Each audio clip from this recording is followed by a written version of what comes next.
સાગબારા તાલુકામાં રસ્તાના કામમાં કથિત ભ્રષ્ટાચાર. મોટી પરોડીથી નાની પરોડી માર્ગ પર નીચી ગુણવત્તાની કામગીરીના આક્ષેપ. નર્મદા જિલ્લાના સાગબારા તાલુકામાં મોટી પરોડી ગામથી નાની પરોડી ગામ તરફ જતા માર્ગના નિર્માણ કાર્યમાં કથિત ભ્રષ્ટાચારની ચર્ચા ઉઠી રહી છે. સ્થાનિક સ્તરે મળતી માહિતી અનુસાર માર્ગ નિર્માણ દરમિયાન ગુણવત્તાના નિયમોનું પાલન કરવામાં આવતું નથી તેવું ગંભીર આક્ષેપો સામે આવ્યા છે. સ્થાનિક લોકોના જણાવ્યા મુજબ રોડ બનાવવાની પ્રક્રિયામાં સૌ પ્રથમ ડામરનો છંટકાવ કરવામાં આવતો હોય છે, પરંતુ અહીં તે પ્રક્રિયા કરવામાં આવી નથી એવો આક્ષેપ કરવામાં આવ્યો છે.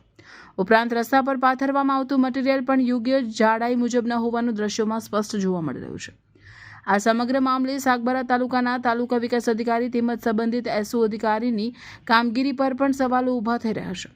સ્થાનિક લોકોનો પ્રશ્ન છે કે વિકાસના કામોમાં ગુણવત્તા જાળવવાની જવાબદારી અધિકારીઓની હોય છે, ત્યારે આવા કામોમાં દેખરેખ કેમ રાખવામાં આવી નથી.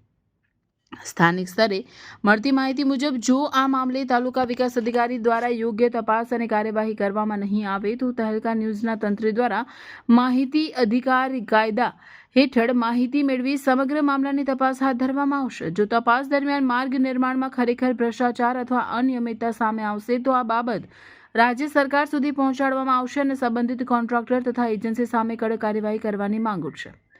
સરકાર દ્વારા ગ્રામ વિકાસ અને રોડ રસ્તાઓ માટે કરોડો રૂપિયાની ગ્રાન્ટ ફાળવવામાં આવે છે, ત્યારે આવા વિકાસ કાર્યોમાં પારદર્શિતા અને ગુણવત્તા જાળવવી અત્યંત જરૂરી છે.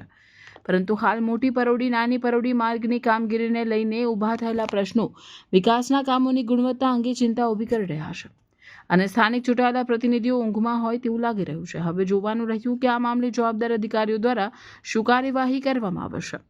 રિપોર્ટર નાયક પંકજ, સાગબારા, નર્મદા.